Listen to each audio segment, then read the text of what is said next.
"Leave." That was the only word Wyatt Granger said when the stagecoach door swung open and Clara Whitmore stepped down into the Colorado dust. Not with hope in her eyes, not with a nervous smile, not with the eager look of a woman starting over. She stepped down the way a prisoner steps through a gate they don't quite believe is real. And Wyatt saw it immediately. The fear behind the perfect posture, the iron control hiding something broken. He stepped forward and said it again quietly. "You don't have to stay. Not if you don't want to." Clara stopped breathing. If this story already has you, hit that subscribe button right now. Drop the name of your city in the comments below and stay with me until the very end. I want to see just how far this story travels. The telegram had come on a Tuesday. Wyatt Granger read it twice, folded it in half, and set it on the kitchen table beside his cold coffee. Then he sat there for a long time, staring at nothing in particular, listening to the wind move through the gaps in the barn walls, and thinking about all the reasons a man like him had no business sending for a wife in the first place. He was 31 years old. He owned 400 acres of Colorado mountain land that was more rock than pasture, a herd of cattle that kept getting smaller, no matter how hard he worked, and a ranch house that had exactly one chair with both armrests still attached. He had no mother to advise him, no brothers to tease him, no neighbors close enough to notice if he didn't come out for 3 days straight. He had his foreman, old Pete Hadley, who smelled like pipe tobacco and creek water, and who communicated mostly in grunts and occasional single syllables. He did not have softness. He did not have warmth. He did not have anything resembling a life worth showing another person. But he had land. And land meant something. Land meant the possibility of something lasting. That was the word he kept coming back to. Lasting. He didn't send for a wife because he was lonely. Men like Wyatt didn't admit to loneliness the way other men couldn't admit to fear. They just walked around with it packed down so deep it stopped feeling like anything at all. He sent for a wife because one brutal winter 2 years back had nearly killed him, and he'd spent 3 days unable to get out of bed from fever with nobody to bring him water. And somewhere around day 2 he'd stared at the ceiling and thought very clearly, this is no kind of life. So he'd written the letter. Sent it east to one of those correspondence agencies. Answered their questions: age, occupation, religious affiliation, temperament, and added one line at the bottom that none of the sample letters suggested: I am not looking for romance. I am looking for a partner willing to build something real. He'd half expected no response at all. He got Clara Whitmore. Her first letter was 3 pages long, written in precise, careful handwriting that left almost no margin space, as though she were afraid of wasting even a 1/4 inch of paper. She didn't describe herself in flattering terms. She didn't talk about her cooking, or her needlework, or her pleasant disposition. She said she was 26. She said she had worked since she was 14. She said she was not afraid of hard work, difficult weather, or difficult people. And she said one thing that stopped Wyatt cold. I am not looking for rescue. I am looking for fair ground. He'd written back the same day. 6 months of letters followed. They were careful letters, factual, respectful, neither of them reaching too far across the distance. She told him about her work in New York. He told her about the ranch. They did not discuss feelings. They discussed practicalities, what the winters were like, whether she could ride a horse, what his expectations were for a working partnership, what hers were in return. He thought he had a reasonable picture of who she was. He was completely wrong.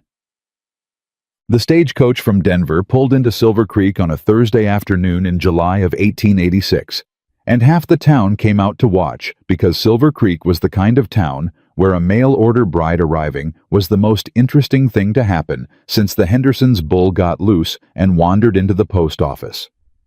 Wyatt stood apart from the crowd. He held his hat in both hands, and he watched the coach door open, and he waited. The first person out was a heavy-set man in a business suit, carrying a leather satchel. The second was a young mother with 2 small children. The third was a traveling salesman Wyatt recognized from his last trip to Denver. And then Clara Whitmore stepped down.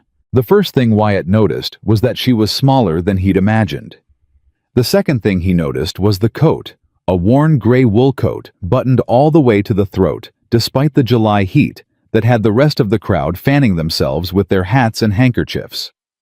The third thing he noticed was what she was holding, a small package wrapped in brown paper and tied with kitchen twine pressed flat against her body with both arms, the way you'd hold something you were terrified of losing. She stepped down without assistance, without looking around at the crowd, without any of the bright-eyed nervousness Wyatt had expected.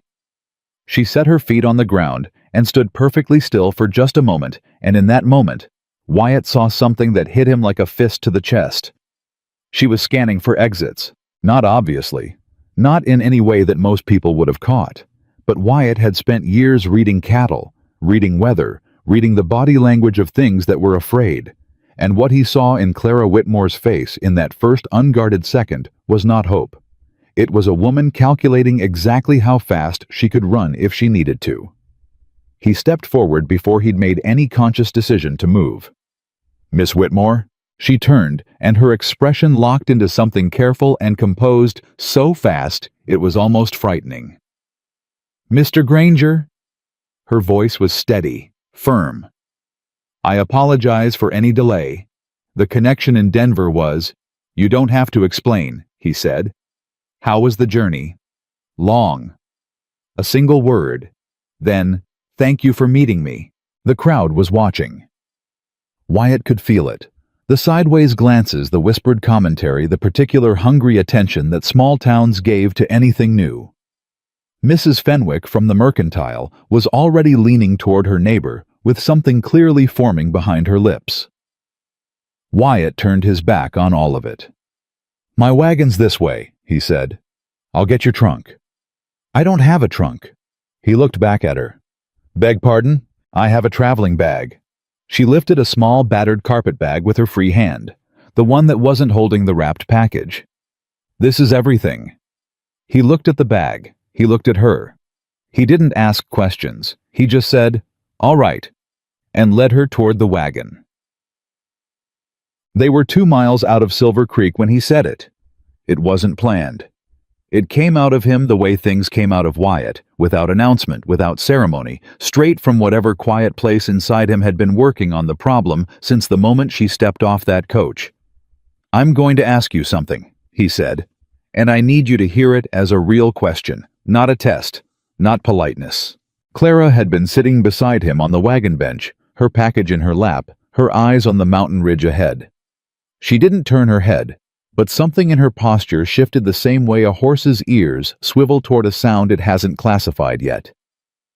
"All right," she said. "Do you want to be here?" Silence. The wagon wheels rolled over a rough patch of road, and both of them absorbed the jolt without comment. "That's a strange question," she said finally. "Maybe, but I mean it straight. You came a long way. You wrote letters for 6 months. You got on a train." He paused. "None of that tells me whether you actually want to be here or whether you're here because it was the best option you had left." She turned her head and looked at him then. He kept his eyes on the horses, but he felt the weight of her attention, the way you feel the sun come out from behind a cloud. "What would you do," she said slowly, "if I said it was the second thing?" "I'd drive you back to town," he said. "Put you up at the hotel for a night and wire you enough money for a train ticket wherever you want to go." Another long silence. Longer this time. "You'd do that?" "Yes." "Why?" Wyatt finally glanced at her. Her expression wasn't soft. It was stunned in the careful, controlled way of someone who had learned that stunned was dangerous. Like she was checking the feeling for traps. "Because I've got enough problems on this ranch without adding a person who doesn't want to be there," he said. "And because that doesn't seem like much of a life for either one of us." Clara looked back at the road ahead. "I don't know yet," she said. "Whether I want to be here, I think—" She stopped. Started again. "I think I want to find out."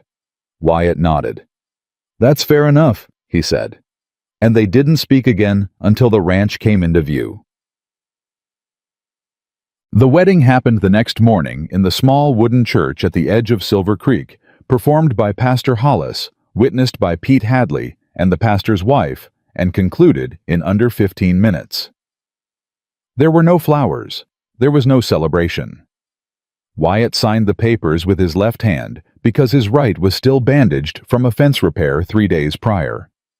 Clara signed with her name in that same precise margin-filling handwriting from her letters, and when it was done, she looked at the document for a moment, just a moment, with an expression that Wyatt couldn't read. Then she folded her hands in her lap and said, "Thank you, Pastor."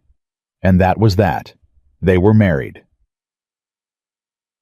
In those first 2 weeks, Wyatt learned the geography of Clara Whitmore, the way you learn unfamiliar land slowly by what you find where you don't expect it. She was up before him every morning. He was an early riser. He'd never met anyone who beat him to the kitchen. But Clara was already there, coffee already on moving through his kitchen, with the quiet efficiency of someone who had been learning spaces all her life. She didn't ask where things were kept. She found them. She worked harder than he'd expected. She didn't say so, didn't announce it, just quietly did more than anyone had asked her to. The garden that had been producing half what it should suddenly started producing properly. The root cellar got reorganized in a way that made winter storage make more sense. She repaired 2 of the kitchen chairs with nothing but twine and a piece of scrap wood she found in the barn, and didn't mention it until Wyatt sat in one and looked surprised. "The joint was loose," she said, not looking up from the pot she was stirring. "It would have broken within the month." "How'd you know how to fix it?" "I've fixed worse." He believed her. But there was a geography to Clara that confused him. An interior landscape he couldn't map no matter how carefully he observed.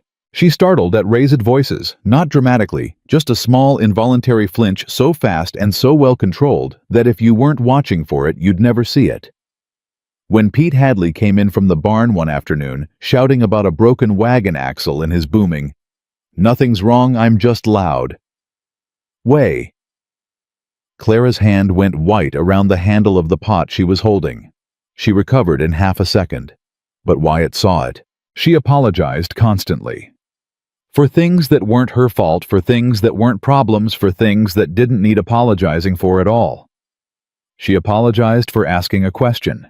She apologized for taking the last of the soap from the shelf. She apologized for the weather being bad, as if she had somehow caused it. "You don't have to do that," Wyatt said one evening when she'd apologized twice in 10 minutes for a supper. That was, he was not exaggerating, the best food he'd eaten in years. "Do what?" "Apologize. Not to me. Not for things like this." She looked at him with a careful expression. "I don't follow." "Yes, you do," he said. She said nothing, but she didn't apologize again that night. She barely ate. He noticed it at the second supper and was certain of it by the end of the first week. She served generous portions to him and to Pete when he ate with them, and she put small amounts on her own plate and ate half of those. When Wyatt pushed the bread plate toward her, she thanked him and tore off a piece, and ate it with the focused attention of someone reminding themselves that food was a normal thing to eat. "Clara," he said one evening very quietly, so Pete couldn't hear from the other room. When did you last eat a full meal?" She looked up from her plate. Something crossed her face. Not embarrassment exactly. More like surprise that he'd noticed. "I eat fine," she said. "You eat like someone who spent a long time not being sure the food would keep coming." Her fork went still. For a moment the kitchen was completely silent except for the fire. "That's a perceptive thing to say," she said finally. "I'm not perceptive," he said. "I just watch." She picked up her fork. Then she put it back down. Then she said quietly, looking at the table, "My parents died when I was 14. After that, whether or not there was food depended on whether or not I had worked enough that day to earn it." A pause. Old habits. Wyatt got up from the table. He went to the pantry, and he came back with half a loaf of bread, a piece of salt pork, 2 hard-boiled eggs from that morning, and the jar of preserved peaches that Pete had been eyeing for a week. He set them all on the table in front of her. "That's tomorrow's breakfast," she said. "Tomorrow I'll make more," he said. She looked at the food for a moment. Then she looked at him. And whatever she was looking for in his face, she seemed to find it because she picked up an egg and she ate it without apologizing once. Tug. The package stayed on the shelf in her room. Wyatt noticed it the morning after she arrived, set carefully in the corner of the shelf above the small wooden dresser, wrapped in its brown paper, tied with its kitchen twine undisturbed. A week passed. 2 weeks. It never moved. She didn't open it, didn't take it down, didn't talk about it. He did not ask. He was a man who understood that there were things people needed to carry in their own time, and prying into them before they were ready was a good way to destroy any chance of trust. He'd learned that with horses, and he'd found it was just as true with people. But he thought about it. And he thought about it more on the morning she came to him about the black stallion. The horse had arrived 6 weeks before Clara, a gift Wyatt had never asked for from his neighbor Harrison Webb, whose ranch was 12 miles east. Webb had inherited the horse from a buyer who'd given up on him entirely. The animal was 3 years old, 17 hands of solid black muscle, and completely spectacularly dangerous. He had broken 2 handlers' arms, put a third man in the creek from 15 feet away, and systematically destroyed every attempt to work with him. Wyatt had been trying to figure out what to do with him ever since. He couldn't be ridden. He couldn't be worked. He was too valuable to put down and too dangerous to keep. The black one, Clara said, appearing at the barn door one afternoon. In the far pen. Wyatt was repairing a harness. He looked up. What about him? He's not dangerous, she said. He's afraid. Wyatt set the harness down. He put Webb's best handler in a sling. That handler probably came at him hard, she said. Someone's been rough with that horse. You can see it in how he moves. He leads with his shoulder when he's trying to get space. That's not aggression. That's defensive. He studied her. She was looking past him into the barn, and her expression was different from any expression he'd seen on her face before. Focused, certain, completely without the careful apology she usually wore like a second coat. You know horses, he said. I know that one, she said simply. Can I go near him? Clara, he's put 3 men down. She looked at him then, and her voice was quiet and utterly flat. I know. Can I go near him? He should have said no. Every sensible bone in him said no. The horse was unpredictable, and she was small, and they'd been married 3 weeks, and he had no idea what kind of funeral he'd have to explain to the pastor if this went wrong. He said, I'll be right behind you. She went to the gate of the far pen. She didn't open it. She just stood there, her hands loose at her sides, and she waited. The stallion was at the far end, doing what he always did, moving in tight, agitated circles, head high, tension in every line of him. He registered her presence. His head came around, his nostrils flared. Wyatt's hand was on the gate latch. Clara didn't move. She didn't make a sound. She didn't do anything except stand there with her hands at her sides and wait with a patience that was so complete and so quiet, it was almost hard to look at, like watching something private, something that wasn't meant for him. The stallion stopped circling. He took 1 step toward her, then another.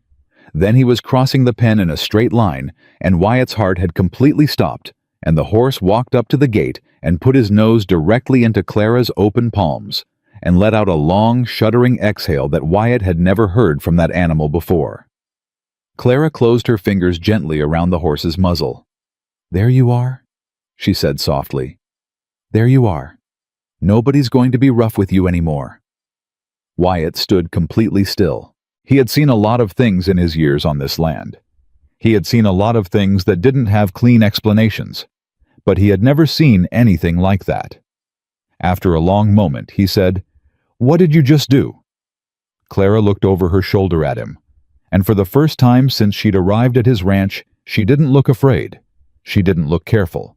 She didn't look like a woman managing herself. She looked like herself. I don't know exactly, she said. I hear them, what they're feeling. I always have. A pause. Most people think it's strange. Most people, Wyatt said quietly, have never seen what I just saw. She turned back to the horse. Her expression went careful again, in that way it always did when something felt too exposed, too visible.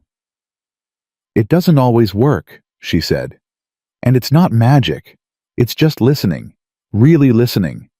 Most animals are afraid because nobody ever bothered to listen to what frightened them." Wyatt looked at his wife, standing with both hands cradling the face of a horse that had hospitalized 3 grown men. He thought about a woman who ate half a meal and apologized for asking questions and flinched at raised voices and still somehow had enough left inside her to walk straight at something terrifying and call it by its real name. He thought, "Who did this to you?" And then he thought, "Who did this to her?" The answer started coming 3 days later, not from Clara, but from a letter. It arrived with the weekly mail delivery addressed not to Wyatt but to Clara Whitmore. Not Clara Granger, not Mrs. Granger, but Clara Whitmore, her former name written in handwriting that was heavy and precise, and somehow managed to feel aggressive even in ink. Clara took the letter from Pete, who handed it over without comment, and she read the first 3 lines, and then she folded it in half with a crease sharp enough to cut paper, and she put it in her apron pocket and didn't mention it. Wyatt was watching from the other side of the yard. He didn't say a word. But that night when she came to supper, she ate even less than usual, and 3 times he caught her looking at the window, rather than her food, with an expression he hadn't seen before. Something tightly wound, something braced. He waited until Pete had gone to the bunkhouse and the kitchen was quiet. "You going to tell me," he said, not making it a question exactly, "who wrote you that letter?" Clara's hands stilled around her coffee cup. "It's not your concern," she said. "You're my wife," he said, not harshly, just plainly. "That doesn't make everything my concern yours." She looked up. Her eyes were steady. "I've managed this before. I can manage it now." "Clara." He leaned forward slightly. "I'm not asking because I think you can't manage. I'm asking because whatever it is has you looking at the door all through supper, and I'd rather know what we're dealing with than find out when it's already here." She looked at him for a long assessing moment, long enough that he could feel the weight of everything she was deciding. Then she reached into her apron pocket and pulled out the folded letter and set it on the table between them. Wyatt picked it up and read it. It was short, barely half a page. It said that the writer was traveling west on business, that Silver Creek was among his planned stops, and that he hoped Miss Whitmore had settled her current situation satisfactorily, because he intended at his earliest convenience to discuss it with her personally. The name at the bottom was Edgar Calloway. "Who is he?" Wyatt asked, keeping his voice even. Clara looked at her coffee. "A man from New York. A railroad investor. He had business dealings that touched the stables where I worked." She paused. "He decided I was something he wanted. When I disagreed with that, he decided he would find other ways to make me agree." "What kind of other ways?" She was quiet for a moment. When she spoke again, her voice was very controlled. "He told my employer I was unstable, that I had been caught stealing, that the way I worked with horses was suspicious, possibly dangerous." A breath. "I lost 3 positions in 8 months. Each time I found something new, a letter would arrive ahead of me. He was patient about it. He thought eventually I would—" She stopped. "You'd have no choice," Wyatt said. "Yes. And the correspondence agency. He doesn't know I used one, or he didn't." She looked up. "He does now, apparently." Wyatt set the letter back on the table. He looked at it for a moment. Then he looked at his wife, at the rigid set of her shoulders, at the way she was waiting for his response with a careful, controlled stillness that he recognized now as the particular stillness of someone who had learned that other people's anger could arrive without warning. "All right," he said. "All right." She looked cautious. "All right, we know he's coming. That's useful." He stood up and took his coffee to the window. "How long before he gets to Silver Creek?" A long silence from behind him. Then very quietly, You're not going to tell me to handle it myself." He turned. "Why would I do that?" "Because it's my problem." "You're my wife," he said again. "And this is my ranch. Whatever walks onto my land is my problem too. He paused. I don't say that to take it from you. I say it because you shouldn't have to stand in front of that man alone. Clara looked at him across the kitchen with an expression he couldn't entirely name. Something that was fighting itself. Something uncertain and strange and fragile at the edges. I've been standing in front of him alone for 3 years, she said. I know, Wyatt said. And you survived it. You're stronger than most people I've ever met. He looked at her steadily. But you don't have to anymore. The kitchen was very quiet. Outside, the wind moved through the pines, and the horses shifted in the barn. And in the far pen, the black stallion made one low sound in the dark. Clara reached up and touched the chain at her throat, a small, unconscious gesture. Her eyes went to the window, and then came back to him. He's not going to like finding me here, she said. With a husband. With land. No, Wyatt agreed. He's not. He'll make trouble for you, for the ranch. He has money and connections, and he doesn't stop when he decides he wants something. Wyatt picked up his coffee. I've had trouble before. Not like this. He looked at her for a moment. Then he said very quietly, What's in the package, Clara? She went still. The one on your shelf, he said. The one you carried off the stage. For a long time she didn't answer. The fire popped. The wind pressed against the window glass. And Wyatt waited the way she'd taught him to wait without meaning to, with patience, with space, with both hands open. It's from my mother, she said finally. She gave it to me the week before she died. She said, her voice caught once, and she mastered it. She said to open it when I found somewhere safe. She looked up. I've been carrying it for 12 years. I haven't found anywhere safe yet. Wyatt set down his coffee. He walked to the door of the kitchen, and he stopped, and he said without turning around, This ranch isn't perfect. It's half falling apart, and it owes more than it should, and the winters will try to kill you every single year. A pause. But nobody will reach you here without coming through me first. He went outside, and Clara sat alone in the kitchen, her hands around her cooling cup, looking at the window and the dark mountains beyond, and thinking about a locked package on a shelf and a man who had just said the most terrifying and wonderful thing anyone had ever said to her. That she was somewhere safe. That she could stay. She opened the package that night. Wyatt was still outside when she took it down from the shelf. Her hands were steadier than she expected. 12 years of carrying a thing had a way of making the moment you finally stopped feel both enormous and strangely ordinary, the way a held breath feels when you finally let it go. The twine came loose easily. The brown paper unfolded in 3 careful layers, the way her mother had always wrapped things as though presentation was a form of love. Inside was a small leather journal, worn soft at the corners. And tucked inside the cover, a folded note in her mother's handwriting, faded now to pale brown ink on yellowed paper. Clara. You have always heard what others cannot. Do not let the world convince you that what you hear is wrong. It is your inheritance from me and from her mother before me and from hers before that. Every woman in this family has carried it quietly because the world was not ready. Perhaps one day it will be. Until then, write it down. Keep it. It is yours, and no one can take it unless you let them.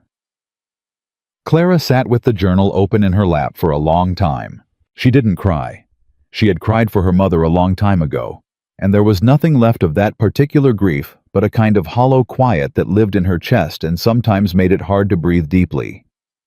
What she felt now was something different, something that didn't have a clean name. She thought about the word her mother had used. Inheritance. Not a curse. Not a strangeness. Not the thing that men with money and cruelty had spent years telling her it was. An inheritance. She was still sitting there when Wyatt came back inside. He saw the open package on the table. He saw her face. He said nothing, just went to the stove, refilled his coffee, and sat down across from her with the quiet patience that she had decided somewhere in the last 4 weeks was the most remarkable thing about him. My mother called it listening, Clara said without preamble. She said every woman in our family had it. The ability to hear what animals were feeling. Not words, not like that. More like the shape of their fear, the weight of it. She looked down at the journal. She said the world wasn't ready for it. She wasn't wrong, Wyatt said. No. Clara ran her thumb across the cover. Men like Edgar Calloway aren't afraid of it because it's dangerous. They're afraid of it because they can't own it. She looked up. He tried very hard to own it. He wanted to put me in his house and bring in his wealthy friends and show them what his wife could do with horses. A pause. Like a trick. And when you said no, when I said no, he decided if he couldn't have it, nobody would. Her voice stayed level. He's very good at being patient. Very good at making things look like your fault. By the time he was done, I had 3 former employers willing to say in writing that I was unstable, deceitful, and possibly dangerous. She set the journal on the table. One of them had been kind to me for 2 years before Edgar got to him. I still don't know what he offered. Wyatt's jaw tightened. Just slightly. Just enough. How'd you find the agency? He asked. A woman I knew, another stable hand, Mary Gaines. She'd left New York the same way 2 years before. She wrote me once just a short letter, just to say she was alive, and the air was cleaner, and nobody was watching her anymore. Clara almost smiled. I kept that letter for a year before I used it. Mary Gaines, Wyatt repeated. Where'd she land? Wyoming somewhere. She didn't say exactly. Clara looked at him. Why? Because the world is smaller than people think, he said, and sometimes that's a useful thing. He stood, carried his cup to the basin. Get some sleep. We've got Harrison Webb coming tomorrow to look at the stallion. She blinked. You told him about what I did. I told him the horse was making progress. He'll see the rest himself. Wyatt paused at the doorway. Clara, that journal. It belongs on your shelf. Not in your pocket, not under your mattress. On your shelf. She looked at him. This is your home, he said. Act like it. He went to bed, and Clara sat for a while longer in the kitchen with the journal open on the table and the fire burning low, and she thought that she had been wrong about Wyatt Granger in the way you're wrong about terrain when you're reading a map drawn by someone who's never walked the land, not wrong about the shape of it, but wrong about the feel of it under your feet. She'd expected utility. She'd expected a transaction. She had not expected a man who noticed how much she ate. Why? Harrison Webb arrived the next morning with 2 ranch hands and a skepticism he wore as openly as his hat. He was a big man, red-faced, good-natured, in the loud way of men who had never needed to be careful about their size, and he stood at the fence of the far pen, with his arms crossed, and his expression already forming toward polite disappointment. Wyatt, he said, I appreciate the effort, but that animal has wasted 6 months of 3 different men's time, and if you're about to tell me a month on your ranch fixed what? He stopped talking. The black stallion was walking toward Clara. Not charging, not shying. Walking with a loose and quiet movement that Harrison Webb had never in his life seen from that horse crossing the pen and dropping his head directly into Clara's hands like he was coming home. Harrison Webb's mouth was open. That's... He stopped. How in the... He stopped again. He looked at Wyatt. Who is she? My wife, Wyatt said. Your wife did that? Yes. Webb turned back to the pen. Clara was speaking to the horse in a low, steady voice. Her hands moving slowly along the bridge of his nose, and the stallion was standing with every muscle relaxed, his eyes half closed, completely transformed from the animal that had put 3 men on the ground. I've had horses 30 years, Webb said quietly. I've never seen anything like that. No, Wyatt agreed. You haven't. Webb cleared his throat. Could she? Is that something she could do with others? I've got a mare that came off a bad transport, won't let anyone near her. Lost 2 saddle horses last spring that just couldn't be brought around. If your wife could, you'd have to ask her, Wyatt said. Webb looked at him, then looked at Clara, then looked back at Wyatt. Wyatt, that woman is going to be the most talked about person in this county inside of a month. She already is. Pete Hadley said from behind them, without looking up from the fence post he was repairing. Mieczukicz. Webb wasn't wrong. It started quietly. A word here, a word there. The way things moved through Silver Creek. A comment at the feed store, a question after Sunday service, someone's brother mentioning it to someone else's husband over a card game at the saloon. By the third week, ranchers were driving horses to Wyatt's property. Not a flood. Not immediately. 2 or 3 a week at first, men who arrived with a studied casualness that didn't quite cover how much they needed the help leading animals that were frightened or damaged or dangerous in ways that normal methods hadn't touched. They shook Wyatt's hand and talked about prices and fencing and cattle markets, and then their eyes drifted to where Clara was working and stayed there. She charged fairly. Not cheaply, she had learned painfully the specific danger of undervaluing yourself, but fairly. She didn't promise what she couldn't deliver. She told men honestly when an animal's fear was too old and too deep to fully reach, and she told them honestly when it wasn't. And the difference between those two things was something she seemed to know with a certainty that nobody could explain, and nobody tried to argue with after they'd watched her work. The money was real. It came in steadily enough to matter. But what Wyatt noticed more than the money was what it did to Clara. She straightened. There was no other word for it. Not that she'd been stooped, she'd always held herself with careful composure, but there was something in her spine that changed something that had been braced against a blow that slowly stopped waiting for the blow to come. She asked questions without apologizing first. She made decisions about the ranch without checking each one twice against his face to make sure he wasn't angry. She laughed once clearly and without self-consciousness at something Pete said, and then looked briefly startled by the sound of it, as if she'd forgotten she could do that. Wyatt watched all of it. He was careful about what he did with what he felt. He had not married Clara for love.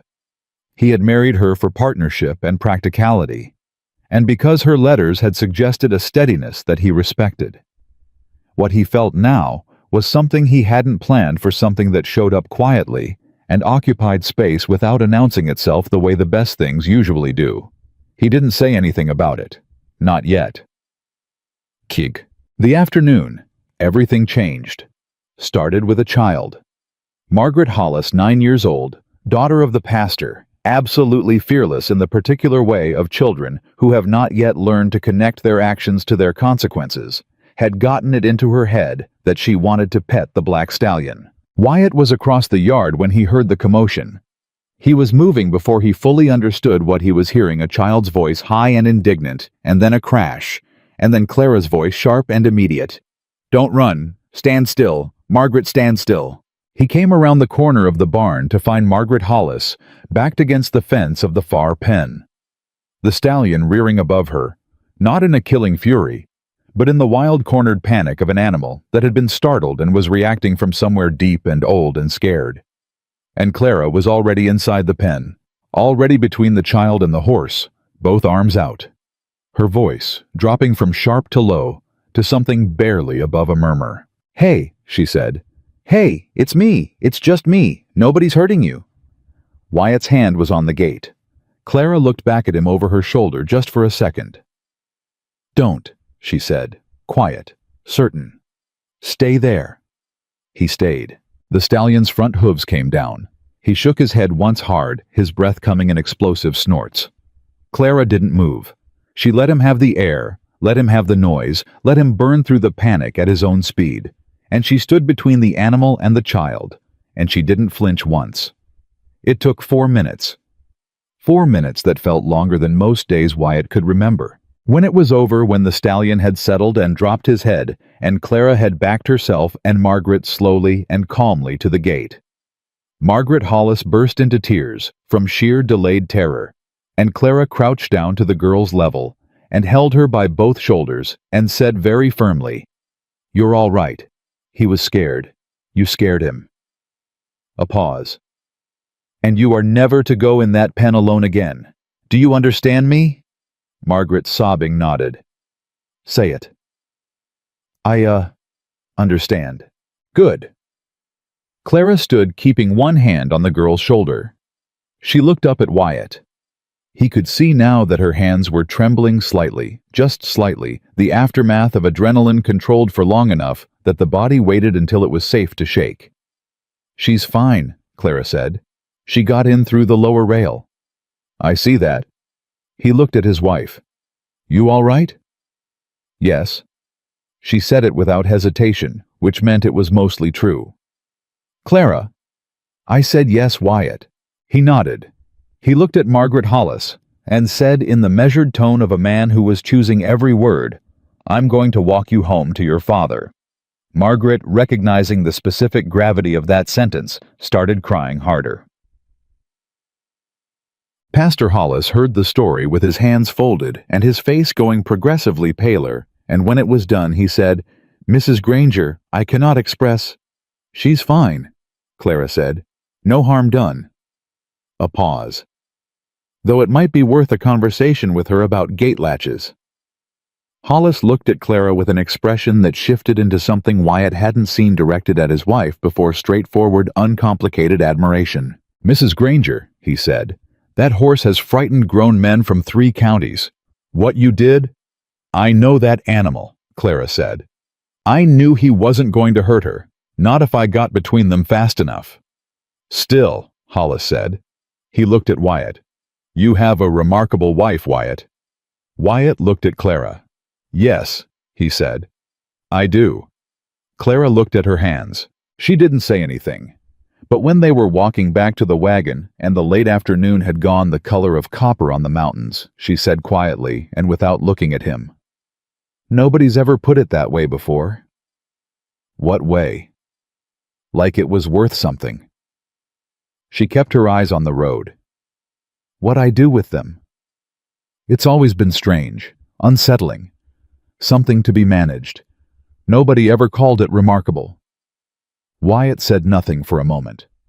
Then, "They were wrong." Clara made a small sound. It wasn't quite a laugh, and it wasn't quite not one.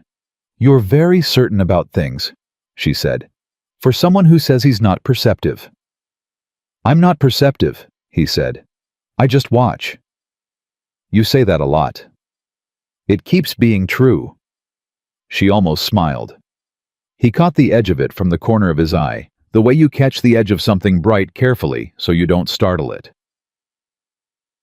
It was Pete Hadley who brought the news about Edgar Calloway, and he brought it with the delivery style he used for everything: flat factual, without any editorial commentary, in the same tone he'd used to report a broken fence or a dry well. "Fella asking about the ranch in town," he said, dropping it into the middle of supper the same way you'd drop a stone into a still pond. "Stranger. Well-dressed. Asking Gus at the feed store how long the Grangers had been married, whether there'd been a woman here before, what the wife looked like." He picked up his fork. Gus told him to mind his own affairs, and he smiled and left. Clara's fork had not moved. Wyatt looked at her across the table. "Describe him," Clara said. Pete described him. The silence that followed was very specific. Not the silence of surprise. The silence of a woman who had been expecting something and had hoped she was wrong and wasn't. "He's early," she said.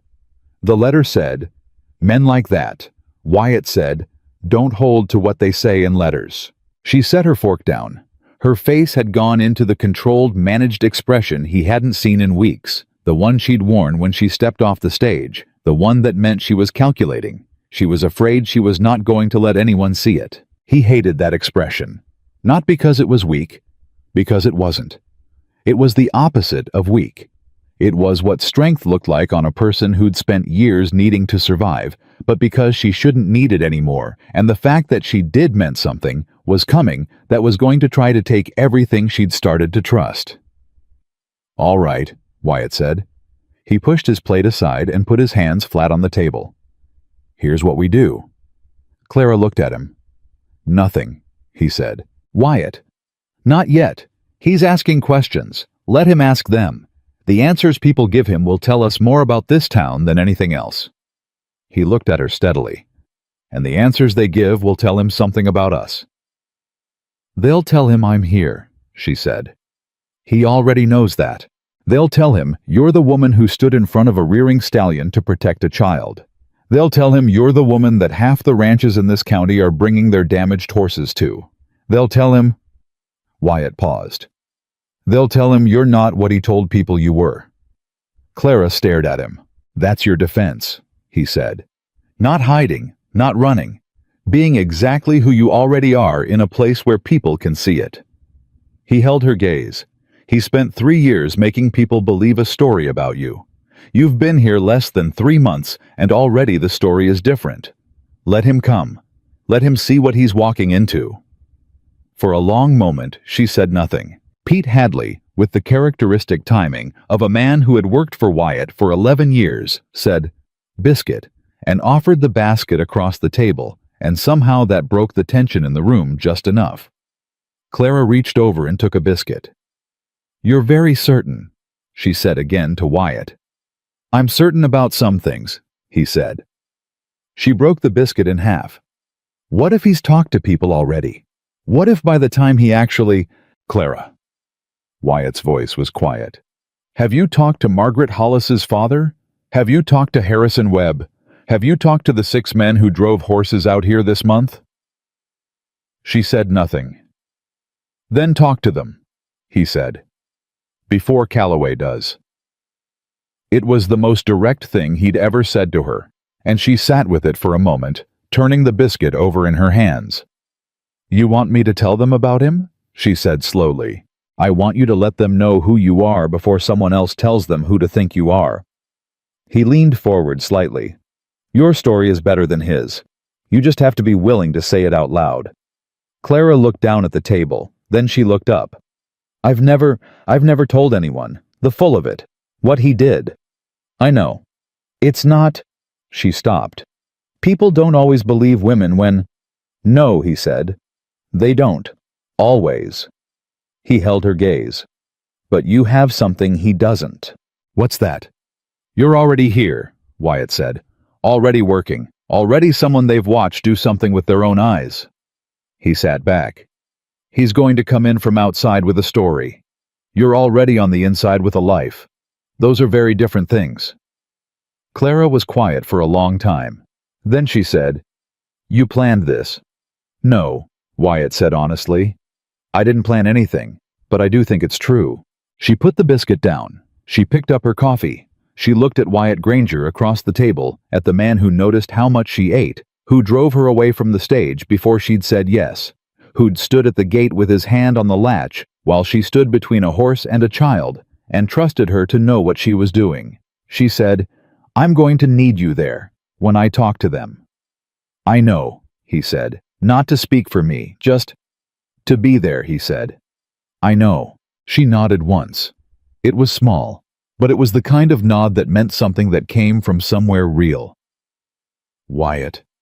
Her voice dropped. "What if he's already said things? What if there are people in this town who heard something from him and are deciding right now what to believe?" Wyatt considered this. "Then we find out sooner rather than later," he said. "And we find out who in this town is worth knowing." Outside, the wind had come up across the mountains, the kind of night wind that rattled the window frames and put the horses moving in their stalls, restless and alert. And somewhere in Silver Creek, in a hotel room or a saloon over a whiskey or a ledger book, a man named Edgar Calloway was already building something designed to destroy what Clara Granger had spent 3 months starting to build. What he hadn't counted on was what those 3 months had built in return. And what he absolutely had not counted on was the woman who walked into a pen with a rearing stallion and didn't blink. Because that woman, the one who was starting slowly and carefully and with enormous effort to believe she was somewhere safe, was not the same woman he'd spent 3 years dismantling in New York. She'd been reassembled here in a different shape entirely. And Wyatt Granger's hand was steady on the gate. She started with Harrison Webb. Not because he was the easiest. He wasn't particularly. Webb was a practical man who formed opinions slowly and held them hard, the kind of rancher who had seen enough of the world to be cautious about stories told out of nowhere. But he was also the first person in Silver Creek who had seen what Clara could do, and that mattered. What people see with their own eyes is a different kind of knowing than what they're told, and Clara had understood since she was a girl that the best defense against someone else's version of your story was to make sure people already had their own. She drove out to Webb's ranch on a Tuesday morning without telling Wyatt where she was going. Not because she was hiding it, she left a note on the kitchen table, but because this was hers to do, and she needed to do it alone. And she knew if Wyatt came along, she would keep looking at his face to see if she was saying it right instead of just saying it. Webb met her at the fence. He had the look of a man who was trying to figure out if there was a problem he hadn't heard about yet. "Mrs. Granger," he said, "everything all right with the stallion?" "The stallion's fine," she said. "Mr. Webb, I need to tell you something and I need you to hear it before someone else tells you a different version of it." Webb went still. Not defensively, just attentively the way a good stockman goes still when something's about to require his full attention. "There's a man coming to Silver Creek," Clara said. "He's already here possibly. His name is Edgar Calloway. He's a railroad investor from New York, and he has a great deal of money and a very smooth way of talking, and he is going to tell people in this town that I am unstable, dishonest, and dangerous." She held Webb's gaze without flinching. "I want you to know why before he gets to you." Webb crossed his arms. "I'm listening." So she told him. All of it. The same way she'd told Wyatt plainly, without embellishment, without the careful omissions she'd spent years using to make the story more survivable. She told him about her parents dying, and about learning horses, and about what she could do, and about Edgar Calloway deciding it was something he was entitled to own. She told him about the positions she'd lost one after another, each one arriving with a letter already ahead of her. She told him about the correspondence agency, and the train west, and the worn gray coat she'd been wearing in July heat because she'd left New York so fast she'd packed wrong. When she finished, Webb was quiet for a long moment. "He write you," he said finally. "A letter, 3 weeks ago. And now he's in town." "Yes." Webb uncrossed his arms. He looked out across his property for a moment, the way men do when they're thinking and they need somewhere to put their eyes. Then he looked back at her. "Mrs. Granger," he said, "I watched that stallion walk to you like you were the only solid thing in the world. I've had horses 30 years, and I know what fear looks like in an animal. And I know what it looks like when an animal decides to trust something it has no rational reason to trust." He paused. "Man who'd try to own that and use it to impress people at dinner parties is a particular kind of fool." Clara said nothing. "I'll tell you what," Webb said. "You let me know if anyone comes asking questions about you that seem like they're coming from the wrong direction. I've got enough respect in this county that my answer to those questions will carry some weight." She drove back to the ranch with both hands loose on the reins and something in her chest that felt dangerously close to hope. She talked to 4 more people in the following week. Pastor Hollis, who listened with his hands folded and his face very still, and who at the end said without hesitation, "That man will find no ally in this church." Dorothy Fenwick at the Mercantile, who was the center of every conversation in Silver Creek, and who listened with sharp, intelligent eyes and said, "I've seen his type before, honey, and I've never liked them." Tom Greer, the town's only lawyer who went to a cabinet and pulled out a pad of paper and started taking notes before she'd finished her 3rd sentence. And old Mabel Hutchins, who was 81 years old and had lived in Silver Creek since before the railroad came, and who said when Clara was done, "Child, a man who tries to silence a woman because she won't belong to him is just a coward in expensive clothes." Wyatt heard about all of it from Pete, who heard it from the feed store, which meant the whole town already knew which was exactly what Clara had wanted. "You could have told me yourself," he said that evening. Not accusatory, just noting it. "I could have," she agreed. "But you didn't." "No." She set supper on the table. "You would have wanted to come and I needed to do it alone." He sat down. "How'd it go? Webb's on our side. Hollis, Dorothy Fenwick, Greer."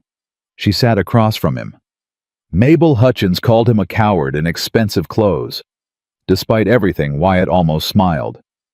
"Mabel Hutchins has never been wrong about anything in living memory. That's what Dorothy told me." Clara picked up her fork. She was eating more now. He noticed that the way he'd been noticing everything quietly, without comment, just cataloging it the way you catalog good weather.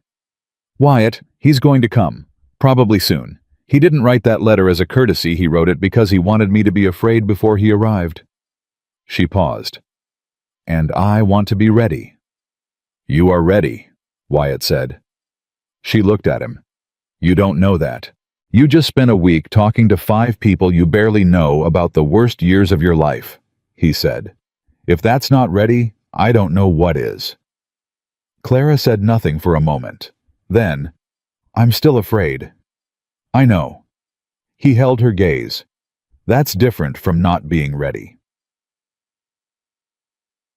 Edgar Calloway walked into Wyatt Granger's ranch on a Friday morning, and he did it the way men like him did everything, with the comfortable confidence of someone who had never had a door closed in their face, and had therefore never learned to consider the possibility. He was exactly what his letter had suggested.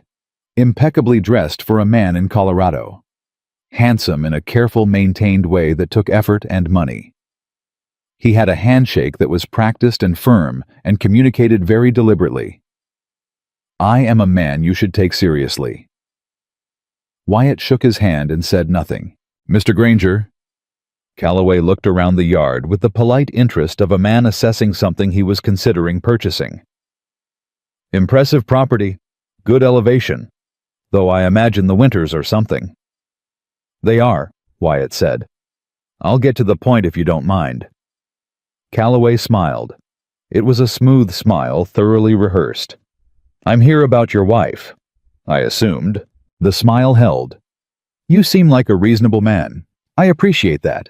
I'll be honest with you, because I think you deserve honesty. A pause timed for effect, Wyatt noticed. Clara Whitmore is not what she presented herself as. I have known her for some years, and I have watched her with deep personal concern, I assure you, cause considerable difficulty for people around her. He folded his hands. Her ability with horses sounds impressive, but it comes with a temperament that is frankly unpredictable. There were incidents in New York, serious ones. Employers who will attest. Those employers, Wyatt said, signed letters you paid for. The smile went very still. I'm sorry, Calloway said. You heard me? Wyatt's voice didn't change.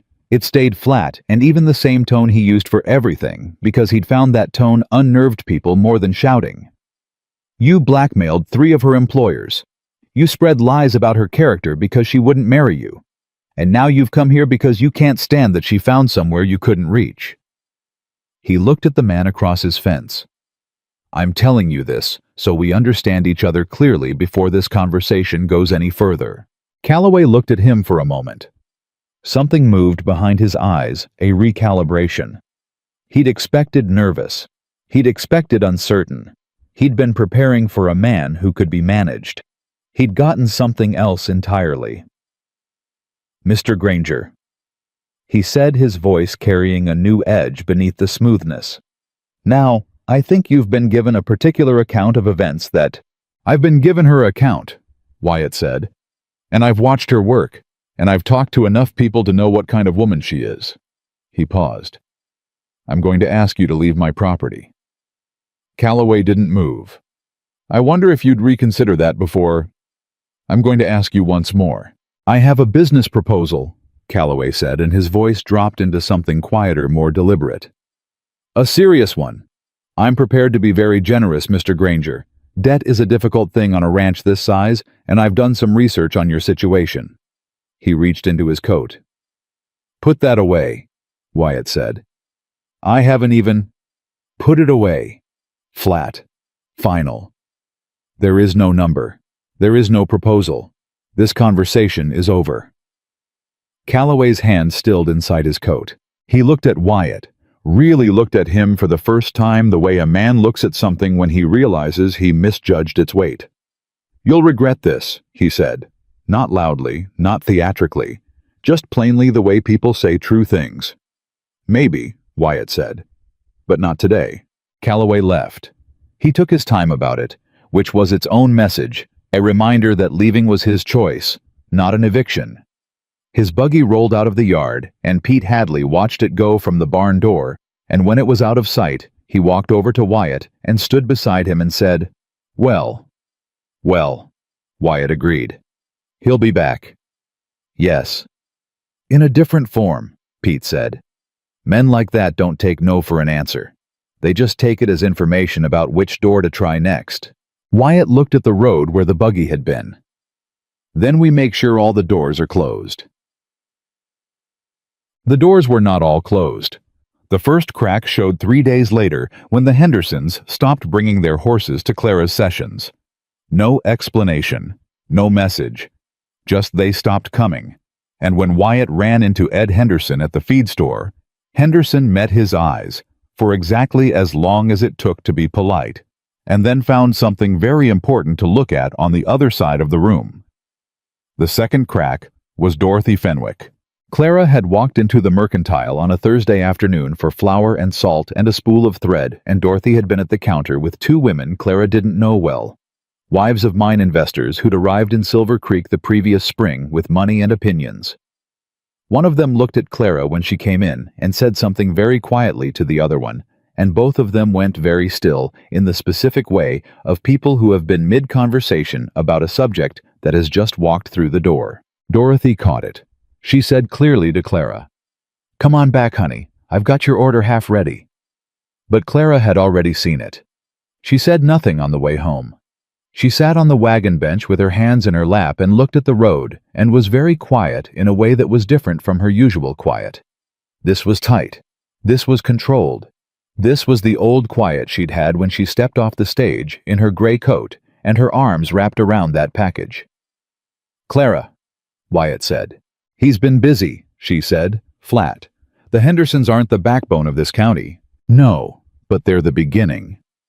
She turned her head and looked at him with an expression that was so carefully leveled, so thoroughly managed that it hurt a little to look at. "Wyatt, I knew this would happen. I told you he was patient. He doesn't come at things directly, he works at the edges. He finds the people who are already uncertain, and he gives them a reason to choose certainty on his side." She looked back at the road. "The mine investors' wives. The men at the saloon who don't know me. The ones who think a woman who can calm horses is already a little suspicious." A pause. He knows exactly where to push.